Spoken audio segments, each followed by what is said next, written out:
We're good. It worked this time. Sweet. It's not Friday, I guess. Right. Yeah, it's been so long since we've done a Friday. I think we kind of forgot, or I, at least, of the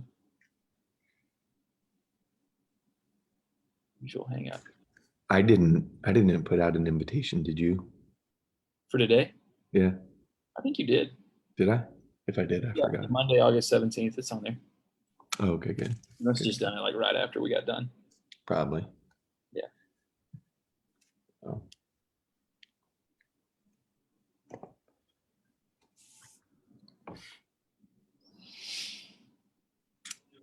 So weekend was long, or was it good? Easy? It was good. I mean, it's like doing the quarantine thing makes it seem longer because it's just more monotonous. I mean, we're not doing hardcore quarantine, but we are trying to stay in for a few days since we got back, just in case we brought anything with us from one of the states that have had higher rates or whatever it is that they're saying. Yeah. No, it's very good. all right. Looks like there's some folks here. Yeah, I think we're ready to roll. All right, everybody, we're going to be in 1 John chapter 2 today. We're going to cover basically the first half of the chapter.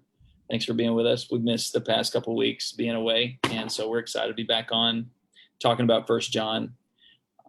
Just a couple of reminders. I'm going to list off a couple of things. Andy, you may want to add on to this. But one thing to remember is the very end of the book, almost very end, is chapter 5, verse 13. John tells us what the overarching purpose of his writing was. 1 John 5:13 says, "These things I have written to you who believe in the name of the Son of God, so that you may know that you have eternal life." So John was writing to help Christians ground themselves, have confidence in their life and their relationship with God and where that was going. And we've noted that pretty much, although these kind of get interwoven and there's some overlap, pretty much the first couple chapters talk about how to have confidence by understanding God and walking in the light of God. So God is light is the first couple chapters, more or less, with emphasis on, hey, if God is light, then you need to walk in the light. We looked at that in chapter 1. And then he's also going to talk about the other side of that, which really is kind of interwoven, as we'll see in the text we'll look at today. I think God is love. And if we're going to be sharing in the life of God and have confidence in the life that we have with God, then we need to walk in love. So God is light, God is love, walk in light, walk in love. Two other kind of features that we've noted that I think are good reminders as we especially move into the text we're looking at today. One is that John is interesting because he doesn't use a lot of Old Testament references. It's like Paul uses the Old Testament all the time, obviously. Even Peter and James do that quite a bit. John doesn't as much. He has just a couple of references to Old Testament things, at least obvious references. Mm-hmm. But what he does do a lot is he'll point us back to the person of Jesus. He did that in chapter 1 and the beginning of chapter 2. He's going to do it again in what we're looking at today. And his framework for all the beliefs and all the practices we're supposed to have are very, very, very personally concentrated on Jesus, which makes sense, especially when you read his gospel is so intimate with Jesus. That makes sense that he highlights that as kind of the basis and the argument for the light of God and the love of God and our walk of light and our walk of love. And then one thing you mentioned, Andy, is the reading through 1 John, looking for those tests. Like if we say that we fill in the blank, then that must mean that we blah, blah, blah. And it's these tests of your faithfulness or genuineness, which on one hand are very convicting to me.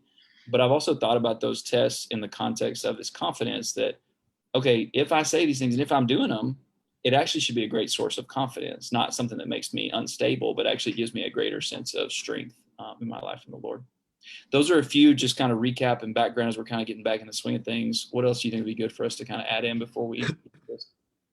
Yeah, so like the practical side of that is it seems like the apostles were worried or concerned that after they were gone, people were basically going to hijack Jesus and make him into what they wanted him to be, that there were going to be false versions of him. Peter talked about that, in 2 Peter. We studied that. And here I think John's doing the same thing. He's testifying at the beginning of this letter, hey, look, we touched him, we handled him, we knew him. He's the word of life. He's the true God. He's going to say at the end of the book, like the last couple of verses of this book, he's the true God. that walked among us. And then his last warning in the book to guard ourselves from idols, or to keep ourselves from idols. The practical part of this is when people water Jesus down or make him into something that he's not, like this very forgiving savior who doesn't really care that much if you walk in the darkness, because he's going to take care of it, or he's going to sort of love the people that you can't love because you can't really love them. The two main things John's going to say here is, no, listen, if you really know the true Jesus that we knew, he is light and he is love, and you can't say you have fellowship with him if these things aren't real and manifesting themselves in your life. And if you don't have those things, you don't have life because you don't have him.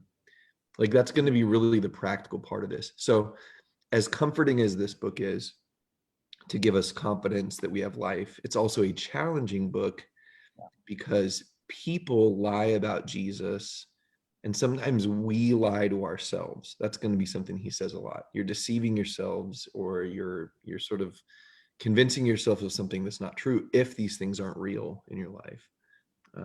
So we'll just keep reminding everybody of that. Yeah, that's huge. Well, speaking of, why don't we go ahead, because a lot of things that we've been talking about lead into the text here. We're going to read 1 John chapter 2, verses 3 through 14, and then we'll chat about it for a few minutes here. 1 John 2, starting in verse 3. By this we know that we have come to know him, if we keep his commandments. The one who says, I've come to know him, and does not keep his commandments is a liar, and the truth is not in him. But whoever keeps his word, in him the love of God has truly been perfected. And by this we know that we are in him. The one who says he abides in him ought himself to walk in the same manner as he walked. Beloved, I'm not writing a new commandment to you, but an old commandment which you've had from the beginning. The old commandment is the word which you have heard. On the other hand, I am writing a new commandment to you, which is true in him and in you, because the darkness is passing away and the true light is already shining. The one who says he is in the light and yet hates his brother is in the darkness until now. The one who loves his brother abides in the light, and there's no cause for stumbling in him. The one who hates his brother is in the darkness and walks in the darkness and does not know where he is going, because the darkness has blinded his eyes. I'm writing to you, little children, because your sins have been forgiven you for his name's sake. I'm writing to you, fathers, because you know him who has been from the beginning. I'm writing to you, young men, because you have overcome the evil one. I've written to you, children, because you know the Father. I've written to you, fathers, because you know him who has been from the beginning. I've written to you, young men, because you are strong, and the word of God abides in you, and you have overcome the evil one. All right, cool. A lot of good things. And a couple of things in this have always been a little confusing to me too. Just the way he writes. Every single discussion from here through the rest of 1 John, I'm pretty sure. Yeah. There's a lot of that. So what stands out to me first is in verse 3, the very first words are, by this we know. Same thing down in verse 5, about halfway through verse 5, by this we know. And the two things that he says we know, verse 3, are that we've come to know him. And then in verse 5, that we are in him.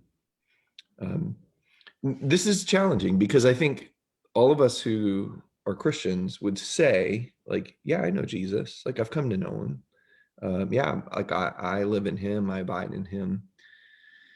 So as simple as what John's about to say is, I think he's saying it to get people to really wake up.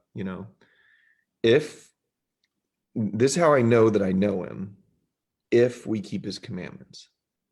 Now, to be fair, we know John doesn't mean perfectly without flaw here, because he just got through saying at the end of chapter 1, don't say you don't have any sin. We all sin. And if you say that you don't have sin, you're lying. And I'm writing to the first two verses of chapter 2. I'm writing this so you don't sin, but when we do, we have an advocate. So John's saying we keep his commandments. The idea is not, flawless sort of perfection. but a spirit and a way of the way we treat his word and the way he talked. Do I really believe him? I think a lot of times we talk about believing in Jesus, but we don't talk enough about believing Jesus. A lot of people say, "Oh, I believe in Jesus." Yeah, but do you believe him? Do you believe what he said about how to be, how to think, how to act? And is that your pursuit? Because that's how you know if you really know him, is if that's what's going on in your life. Yeah. Um, I heard somebody talk about that word keep one time, and it really helped me to think about it in a mm, little different way. Because a lot of times in my head, I just translate, and you kind of hit on this, that I'll translate the word keep as obey. If we obey his commandments, well, then that can really get to be disconcerting. You're like, wait, there's a lot of commandments I haven't obeyed, or I have a hard time right. obeying. Does that mean that, and to your point, we already know from the text in general that, hey, you're going to sin and we have an advocate and the blood of Jesus cleanses us and all that. But I really like, somebody pointed out one time, the word keep, it's the same word that's used, like of guards, for instance, those who were guarding the body of Jesus or whatever. Mhm. So, and anyways, even the way we use the word in English, if I said, hey, I need you to keep my wallet or my phone or something, it doesn't mean obey it. That means you treasure it, you protect it, you make sure nothing bad happens to it or whatever. And I think that's a helpful way to think about keeping the commandments of Jesus. Is, are these things that I treasure up in my life that I'm keeping, preserving, guarding, to where when I mess up, I'm like, ooh, no, I don't want to mess this up. I want to get right and fix it and change my character to line up with it again. It's this constant pursuit of walking in, or the way he says it, walking as he walked in verse 6. In verse 6. Yeah, that's right. And that goes back to like none of this and none of these caveats are like, you know, making sure we keep it contextual. It's not saying this is an excuse to go ahead and disobey, or this is an excuse to sin.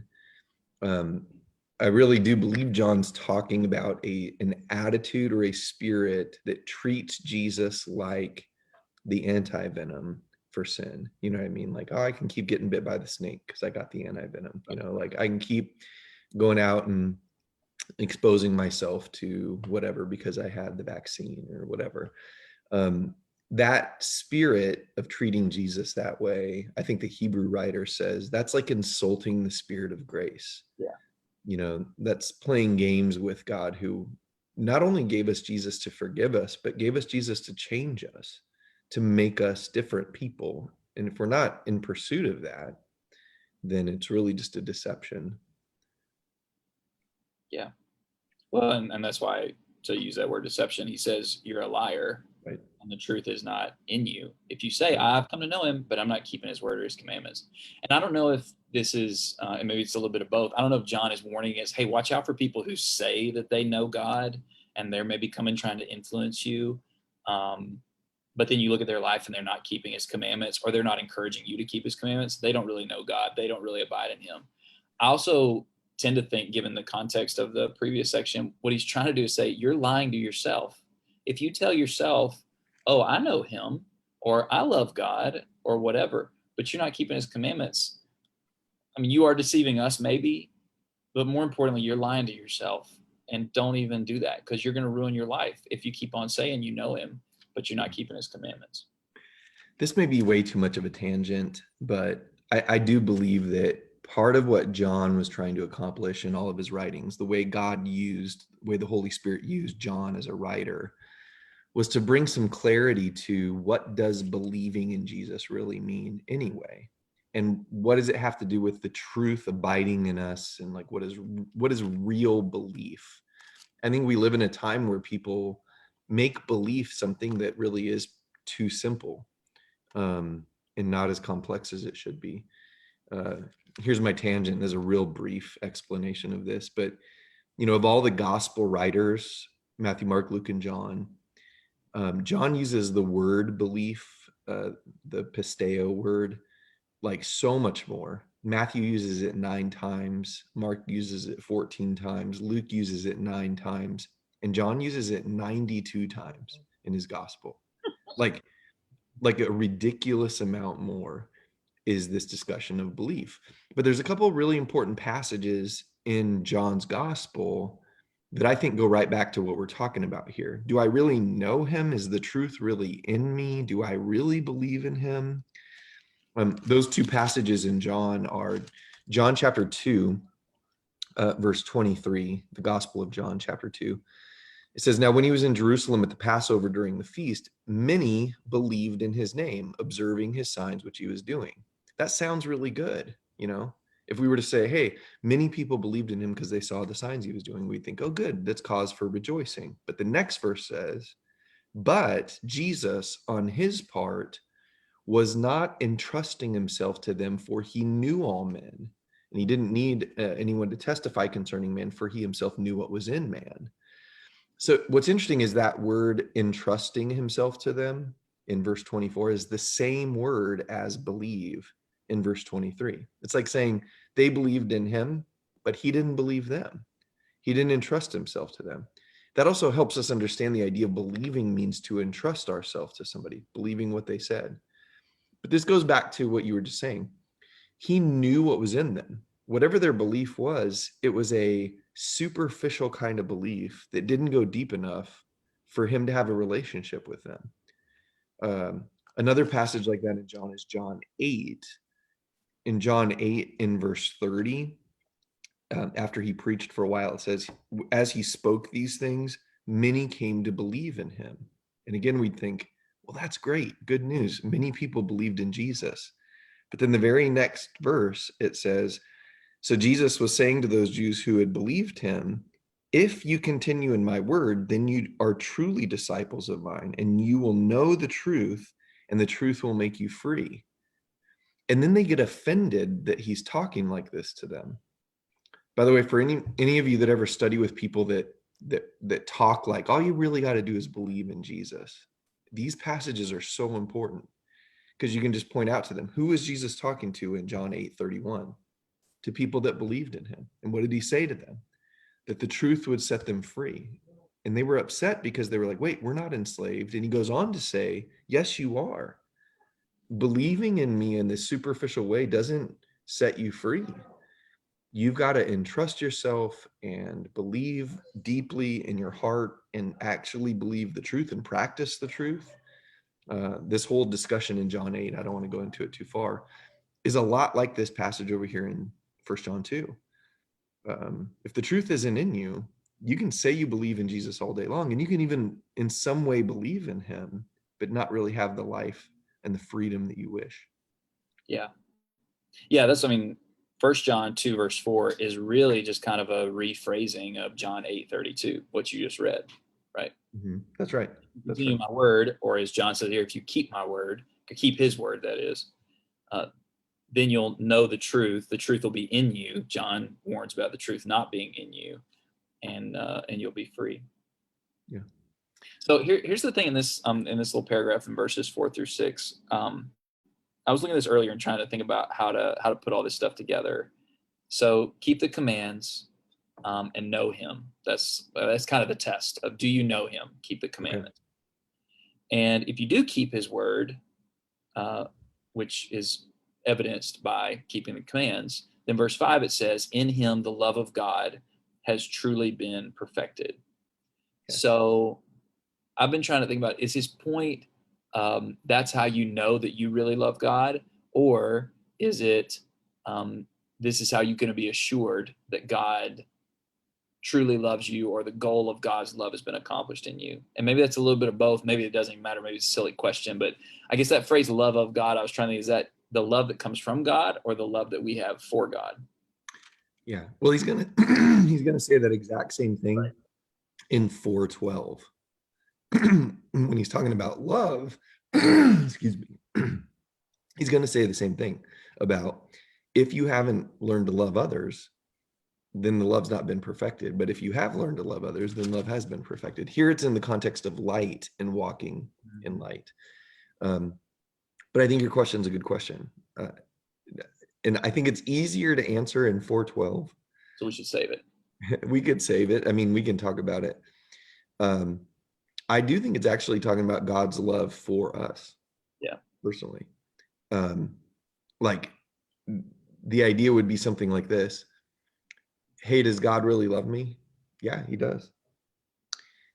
God's love isn't really brought to perfection until I begin to live the life that I'm supposed to live. And then in chapter 4, I begin to love people the way that I'm supposed to. Otherwise, all the intentions of God's love for me aren't fully realized.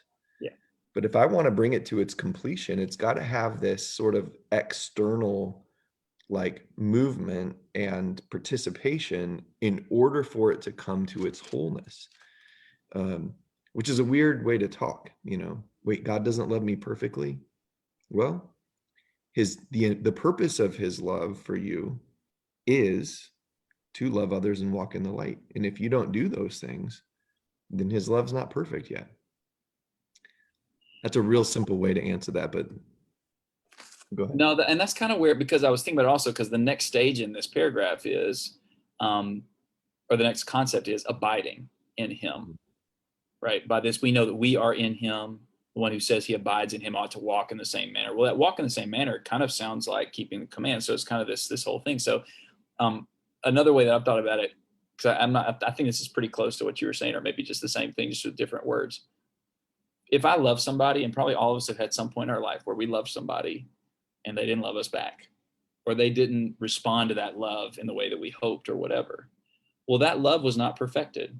I told that person I loved them, I was whatever, and they didn't love me back, or they didn't use that love in the appropriate way. Well, there was something imperfect, like the cycle of love, which that's what love ultimately is. Love is given to be reciprocated or to be extended. And if the love of God is not reciprocated or extended out to other people, then it's not reached, like you said, it's completion or what it was intended to do. Sure. And what God's love is meant to do is to cause us to abide in him, to keep his commandments so that we would know him and abide in him. Part of that is, like the next paragraph is going to talk about, that we love others.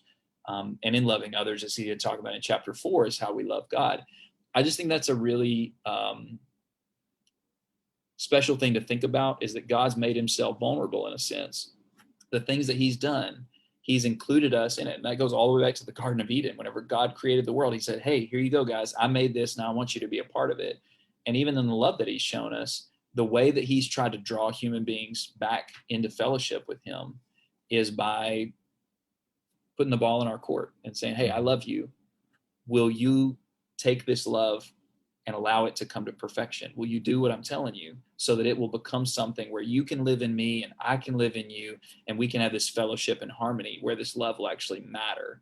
Otherwise, it's like that guy who loves the girl and she never loves him back.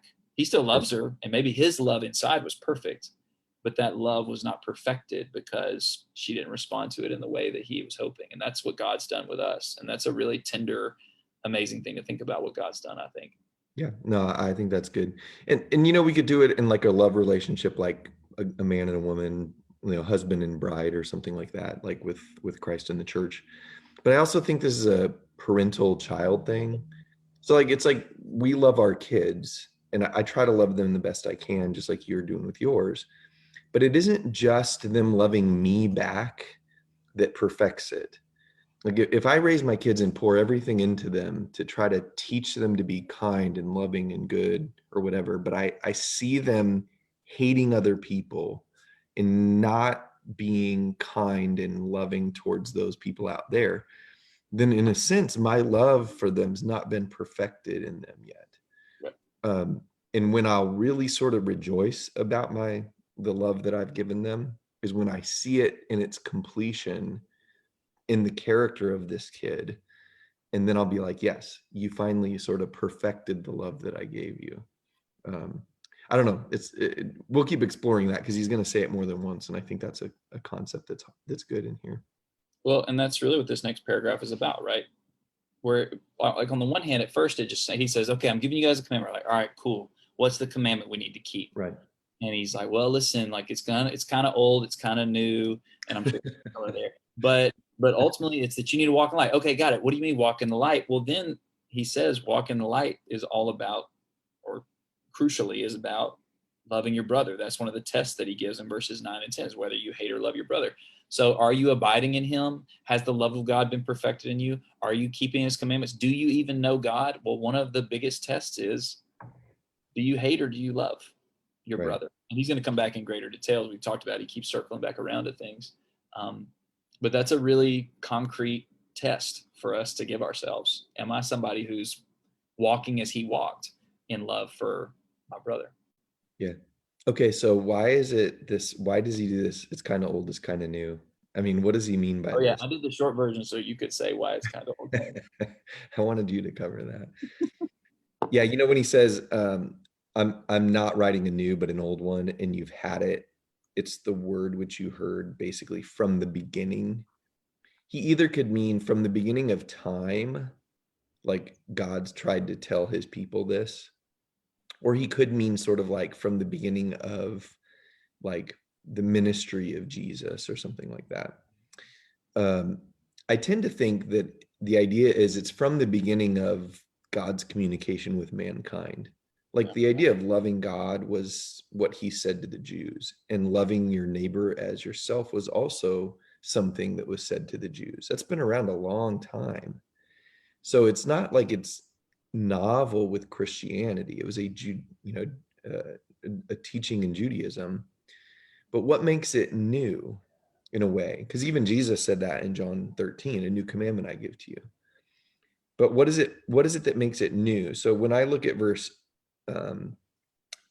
8, when it says it like this, I'm writing a new commandment to you, uh, which is true in him and in you. That to me is the key to this. What makes this old commandment of love God and love your neighbor and love the way you should, what makes it new? What makes it new is it's in him and in us. What happened in John 13 when Jesus was washing the disciples' feet is he was manifesting love in a way that they maybe had never seen. When God finally became flesh and dwelt among us, God walked among us and then did things like washed our feet and died for us and took on the form of a servant, and then looked at his fellows and said, like, this is what love means. Love like I love. This old commandment has now been embodied in him and then placed within us in the spirit of love that's been poured out in us through the Holy Spirit, Paul would write. And when this is now activated and we do it, it's a kind of enlightening that gets rid of the darkness. Like there's no mystery now at what the love of God should look like. I don't know. That's sort of how I think that this is going, but Yeah, I would agree with that totally. I mean, so as far as the old part, interestingly, one of the very, very few explicit Old Testament references John makes is to kind of the oldest, implied at least, command of love with Cain, right? Don't be like Cain.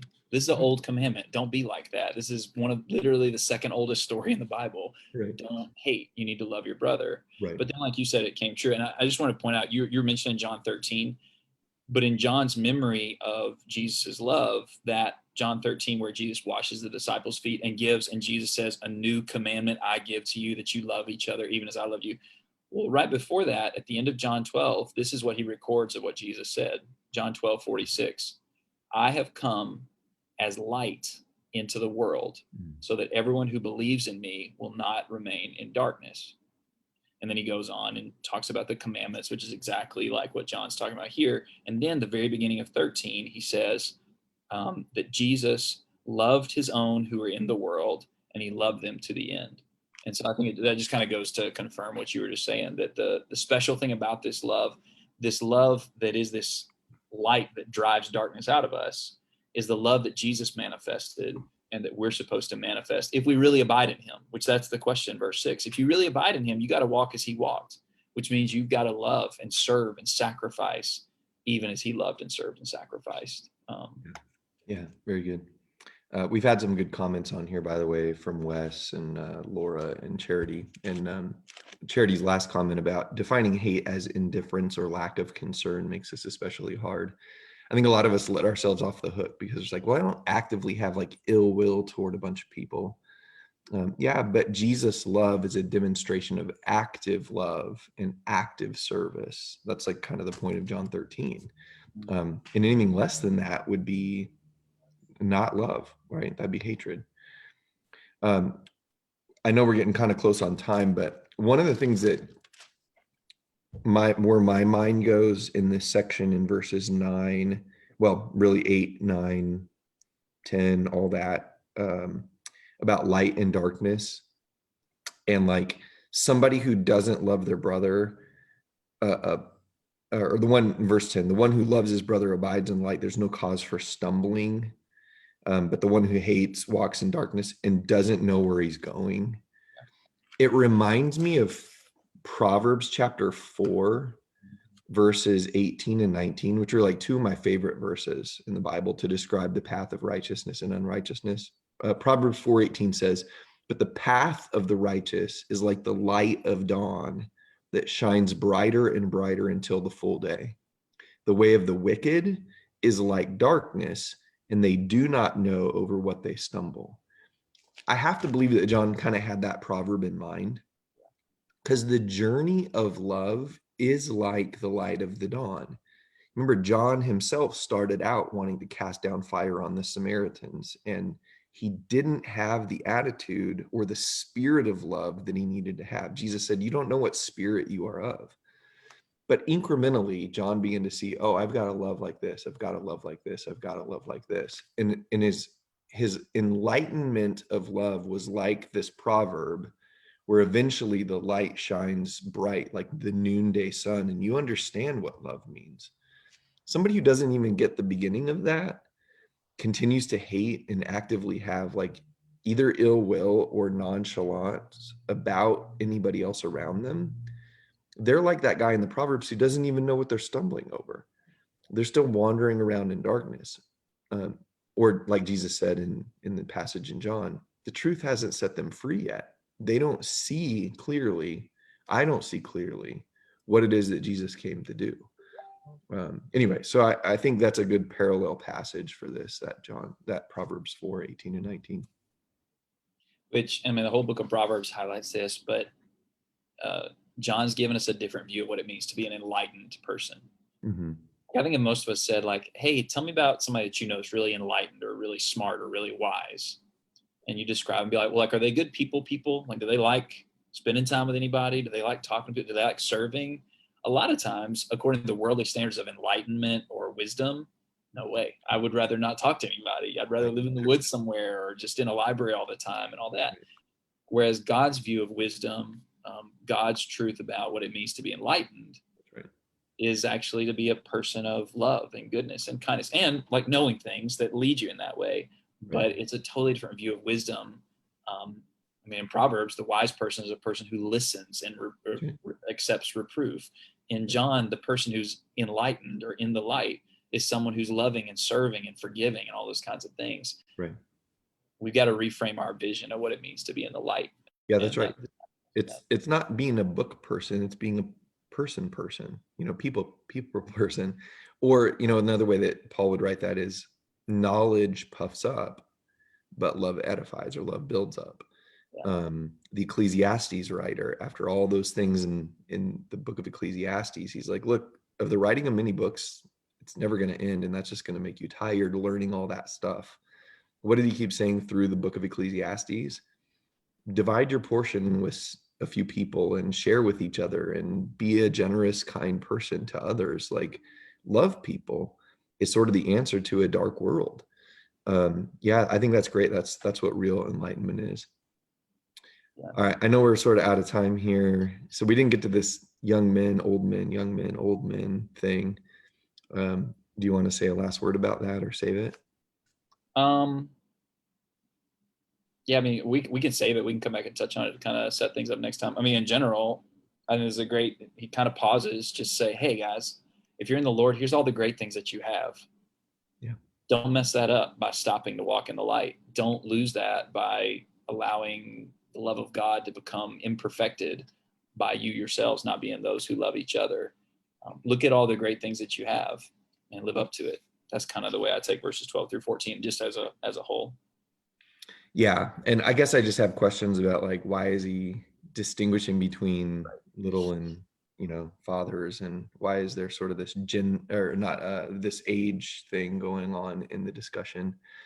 Maybe we can touch on that again, but Yeah, sounds good.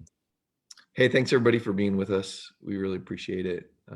We're glad to be back. Maybe a little bit rusty, but we'll get back into the swing of things. But Thanks, y'all. This was fun. Thanks for all the cool comments. It's really encouraging. take care.